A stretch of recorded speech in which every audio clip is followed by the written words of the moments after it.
Apart from Mr. Sechin, we are welcoming the Minister of Energy of the Russian Federation here in the audience, so he will make a mental note against your proposals. The next to speak is Professor Yergin. You have been quoted quite heavily today, and so perhaps you will make your major thesis more compact. Thank you. It is an honor to participate again in the St. Petersburg Economic Forum in this very timely session. And I'm very pleased to be able to contribute to the discussion following on First Deputy Prime Minister Sechin's very insightful and realistic comments, including those on the depoliticization of natural gas. Thank you also for bringing back Russia 2010. We wrote that in the 1990s. It's amazing that it's now 2010. And my co-author, Thane Gustafson, is here, and we thank you for citing the book. Natural gas has a very central and growing role to play in meeting the world's need for clean, affordable, safe, and reliable energy. Natural gas consumption, when you look back, has actually tripled in the last 30 years, and we expect natural gas consumption on a global basis to increase by 50% between now and 2030. Yet there is a paradox, and it is what Minister Sechin referred to. While most agree on the importance of natural gas is curiously missing from the energy policy debates around the world. It is seemingly a fuel without a voice, at least a voice that is not very clearly heard. It is very important that gas regain its voice in order that it live up to its potential. When we look forward, we see three fundamental forces driving the development of gas markets around the world. One is pipeline trade among regions, of which Russia is in the lead.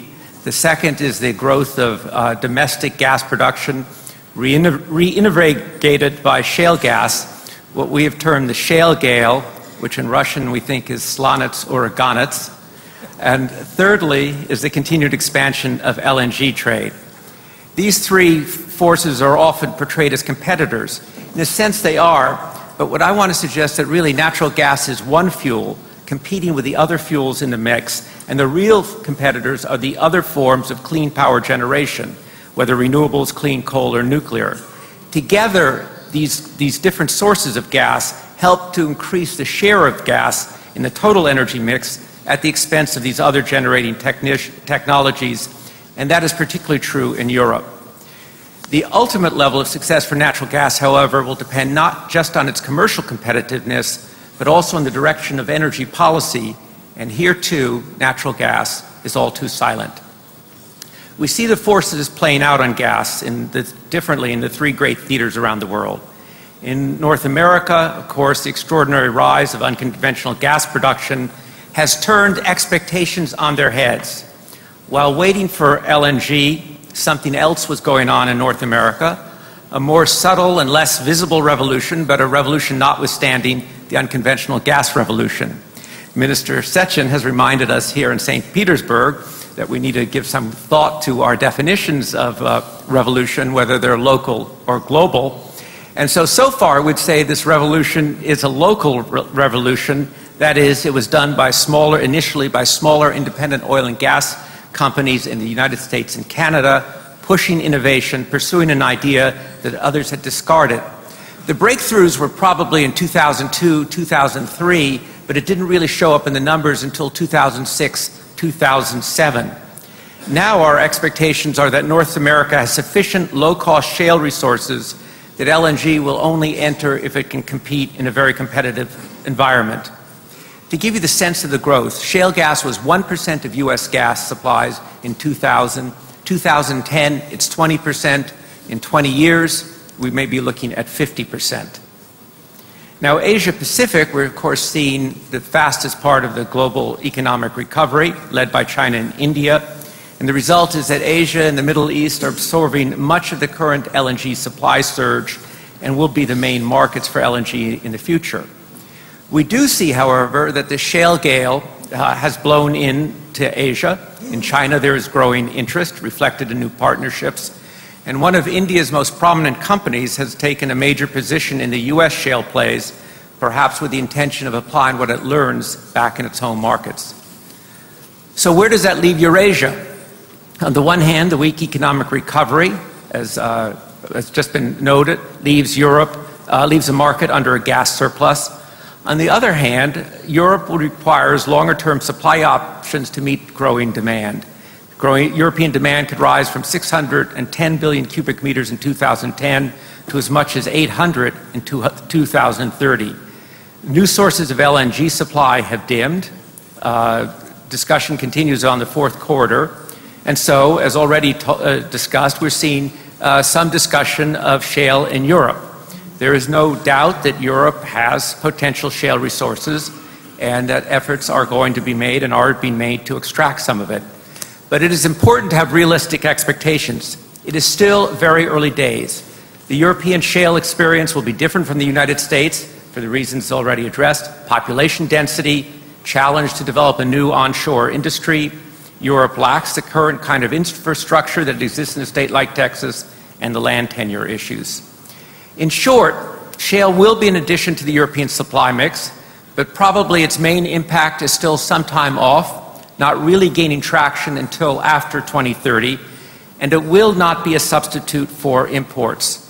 In our new study on breaking with conventions, we're looking at the prospects for shale gas and coal bed methane in Europe, starting with the geology, looking at 25 different plays, and so far we're seeing that the basin histories are somewhat different and more complicated than in North America. So what we see at this point, at least, is the expectation is shale gas in Europe will make up for declining North Sea production, but will not raise European production above current levels. As a result, Europe's need for gas imports from Russia and elsewhere will increase. And so that means that both from the European perspective and the Russian perspective, the European-Russian gas relationship will become ever more important and of ever greater value to both sides. So let me turn quickly now to the voice of gas that the minister alluded to, and to say why there is a common interest among all the gas producers. We know gas is an abundant resource. We've just seen it: clean, affordable, cost competitive. And the new technologies that are needed for it are proven. We don't have to wait for them. All of these things have already happened. It is for these reasons that natural gas will thrive. Moreover, as renewables like wind enter the mix, natural gas will also play a new role as a balancing fuel, complementary with the intermittent supply from renewable. One thing that is very obvious is that natural gas plants work when the wind does not blow and the sun does not shine. But natural gas is being outcompeted, not economically, but in terms of the policy setting. The European gas numbers that I cited for growth are at risk from policy measures. Policymakers seem to be focused on the new cutting-edge technologies that are not necessarily economic, nor even necessarily technologically proven at scale. In Europe, policy is tilted to favor so-called zero-emission technologies. The 2020 targets, for instance, place focus on renewables, not on low-emission natural gas. As the minister noted, Europe is supporting expensive electricity production options such as offshore wind and clean coal with carbon capture and storage, yet power could be generated much more cheaply from natural gas. As a result of the greater abundance and confidence in the United States in natural gas, we see that gas consumption in the power sector will double over the next 20 years. That's an important message for Europe. Gas could have a bigger role in European gas generation, and that would reduce both Europe's greenhouse gas emissions and its overall electricity bills. And given the austerity packages being rolled out across Europe, there is a case for looking more closely at the appropriate cost-effective and balanced generation portfolios. If Europe is able to substitute for the decline of North Sea gas production with shale, that would alleviate concern about high dependence on pipeline imports. More domestic production actually increases the comfort level with more imports. They support each other. In other words, greater shale production could expand the overall role for natural gas. But here's where the case for gas needs to be made more strongly. Natural gas has lost its voice at the policy table, at least on the buyer side. The European gas companies that built the industry and expanded it and held successful long-term relationships with suppliers like Russia, those are changed entities. They are no longer dedicated gas companies single-mindedly focused on gas. Instead, they are more diversified companies with naturally more diversified interests. So natural gas needs to argue its case. The industry must not assume that the inherent advantages of gas will automatically make it the solution of choice. I want to make this very important point. The advantages of gas are not as clear to everyone as they are to everyone in this room. On the contrary, policy choices, not simply economics, will decide the future of natural gas in Europe, in China, in the United States, and elsewhere. Natural gas needs to be a policy shaper along with the other participants, not a policy takers. The entire industry, producers and consumers alike, need to argue the case for natural gas and contribute to the agenda if this fuel, with its abundance, is to meet its full potential. We need to do that not just to ensure that we have the right energy mix. We also need to do it for the good of the global economy.